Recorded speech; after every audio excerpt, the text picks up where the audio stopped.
Welcome to Brad Kyle's Brad's Motorworks podcast, where we'll be talking about some things about BMW, some things of cars in general, and some things about car repair. I hope you find it educational, enlightening, and I hope it increases your understanding of your car. And maybe along the way we'll have some fun too. Thank you for listening, and here we go. Episode number 82, Turn Signals. Why do they flash at different speeds? This one's going to be kind of a quick one, but it is something that comes up. Customers are driving their car, they go to use their turn signal, and all of a sudden they notice that one side is flashing maybe twice as fast as the other side, or possibly it's flashing slower than it normally does. So I'm going to real quick explain why that happens. So why do turn signals flash at different speeds when something is wrong? Well, the actual flash speed itself is basically, it's based off of load in the circuit. So in other words, if all the bulbs are working properly and they're the right bulbs and there's not any kind of a resistance issues, then the bulbs will, or the flashers will flash at their normal speed for your car. Okay, it's not that there's a standard speed, but it's normal to you. Okay, the most common thing that happens is that one bulb will go bad, okay, whether it be the front or the back. Well, the circuit, the flasher sees that as half the load in that circuit. Okay, so in other words, if normally you have two bulbs, one in the front, one in the back, or maybe multiple bulbs, sometimes there's multiple bulbs in the back. In any case, the system knows what the load is supposed to be. Okay, so when a bulb goes bad, it's essentially half the load, so it normally flashes twice the speed. Okay, that's one of the ways you know that you've got a problem with your flashers, is that it's sort of an automatic feedback kind of a thing, type of a deal. So a bad bulb will typically flash twice as fast. Okay, it's because there's less of a load. Okay, that's the most common issue. Now, of course, the other side of it would be if there's resistance in the power or the ground side of the circuit, then typically that side of the flashers will flash slower. Okay, the reason being is that with resistance in the circuit, it means, especially on the ground side, it means that basically there's more of a load on that circuit or that side of the flashers of the car, and so since there's more of a load instead of a normal load, it flashes slower, or it may not flash at all. That's another possibility too, where you turn the flashers on, your indicator in your dashboard, your instrument cluster there comes on, and that's it just stays on. Okay, so it can be a resistance problem on either the power or the ground side of the circuit, or the other possibility is that somebody's put in the wrong bulb. Okay, it may physically fit in properly, but if the bulb itself is a higher wattage, in other words, it's a brighter bulb, that again, higher wattage means that it takes more amperage to light that bulb properly. So the flasher sees it as a higher load, therefore it flashes slower. Okay.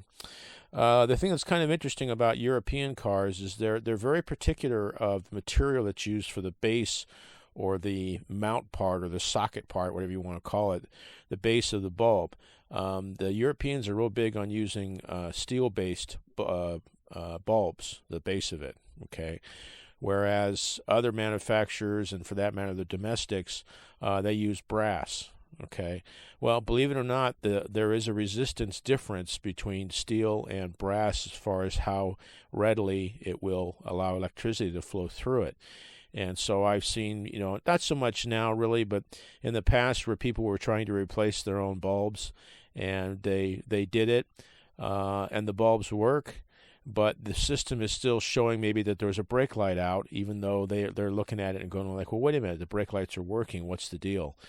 Well, if by chance they used a brass-based bulb, okay, again, it's a resistance issue. So even though the bulb works, the system sees it as a resistance issue, and so it can potentially turn on a warning indicator that you have like a brake light bulb out, okay? So they are kind of particular. You want to replace like for like. If your car normally has steel-based bulbs in it, that's what you want to put in. If it normally has brass-based, that's what you want to put in, okay? And this also goes, for that matter, with the other warning circuits in the car. Again, there's really no warning circuit that comes on for your turn signals specifically. You just know something's wrong because, again, the flashing speed changes. But certainly most cars today have some sort of a brake light out, rear tail light out type warning system, front, low beam headlight out, whatever the case may be. And these systems also can certainly, they have the capability, a lot of them do anyway, it depends on your car, where they can check the circuit whether the bulb is on or not. So in other words, even if you haven't turned your headlights on, when you start your car up, it's doing a bulb check or a bulb circuit check test. And it sees, let's say there's a bulb out, there's going to be high resistance in that circuit because the element is bad, okay? So it can give you a warning of, right front low beam out, and you're thinking, well, I haven't even turned on my headlights. Well, in this case, that's a good thing because it's telling you maybe during the day, since you don't have your headlights on, that you have a headlight out, okay? It's not working properly. That's again, I'm speaking specifically of BMW because that's what I know. I would imagine that most cars are hopefully set up that way. I mean, typically your less expensive cars are not going to have as many of the usual bells and whistles, of which that could partly be some kind of a light out system warning type of a deal. It may not have anything, or maybe very minimal. Other cars that are more expensive are going to typically have more of those kinds of systems where not only does it tell you that a bulb is out, but it tells you which one. Okay. So, and also too, sometimes you have to be careful with the terminology that's used. BMW, on their headlights, they have what are called angel eye headlights, where there's like a halo that surrounds the headlight, and that halo is is lit up. Okay. Sometimes it's set up to where it comes on just with your ignition switch on. Other times, and usually most of the time, it comes on when the headlights are on. Well, BMW, when that is out, they call that, when you have a warning that comes up, especially if it is an actual written message, it comes up as park running light out. Well, people go like, well, what's that? Okay. Check your angel eye bulbs. Okay, like I say, it looks like a halo around each of the headlights, and what you'll notice is you turn your headlights on, and if you pay attention and look, you'll see one side the halo is lit up, and the other side of the other headlight is not lit up. That's the problem. Okay, the goofy part about it is that those things are really specifically the angel eye bulbs. Not to get off the subject from turn signals, but what the heck. They really, if nothing else, they're really more for decoration, okay? They don't really obviously provide very much light. I would imagine a cop would never really notice if your headlights are working. He or she is not going to notice that. They're not going to write you a fix-it ticket for an angel eye light being out. I mean, I seriously doubt it, okay? If your headlights are working, that's probably all they really care about. But, BMW has it to where it gives you this constant warning. And that's if you have a car that has like iDrive, where there's an actual message that comes up. On the other cars, some of the 3 Series and the less expensive cars, there's just a single warning light that comes on that just shows, okay, there's a bulb out. That's all it shows. There's a bulb out somewhere on the outside of your car. Okay, a bulb not working. Okay, so your job, find it. Or, take it to your technician, your shop, and let them find it. But that's where I've seen people they can't figure it out because they don't realize it's the angel eye bulb that's not working. So I think that's about it for this one. I just kind of had the thought this morning as I was having breakfast of, hey, maybe talk about turn signals and why do they flash faster when there's a bulb out. And because this conversation has come up, quite a bit over the years in my career of working on cars where people, all they notice is that my turn signals are working faster on one side than the other, and they don't really know why. So now you know. Hope that gave you some enlightenment of that whole situation. I appreciate you listening.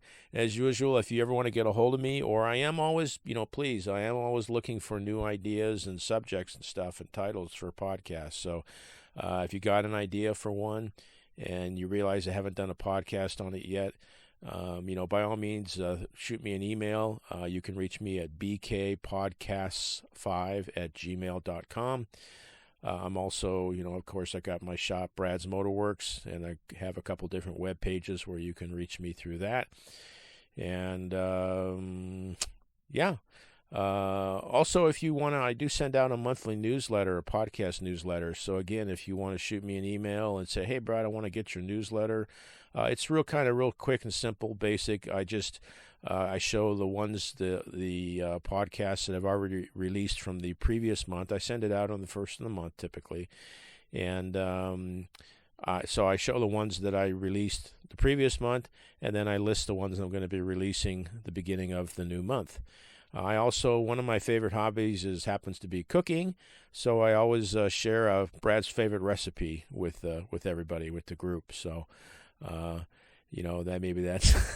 something that's totally non-automotive. So anyway, appreciate your time, appreciate you listening. Again, I hope you have a good time, happy motoring. Again, this is kind of in the middle of the whole COVID-19 thing, so.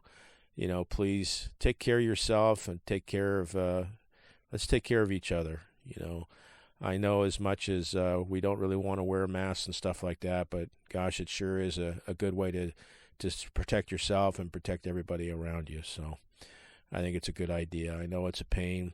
I tell you, I'm glad I don't have to wear one during the day working. That would be not fun, but because I am by myself, I really don't have to. So. Appreciate you listening. Hope you have a fantastic day and a great tomorrow. Thank you again. Thank you for listening to this episode. It's been an honor and a privilege to spend time with you. I hope you found this of value. Please share it with family and friends. Above all else, with all you're getting, get understanding. May God bless you and keep you, and thank you again.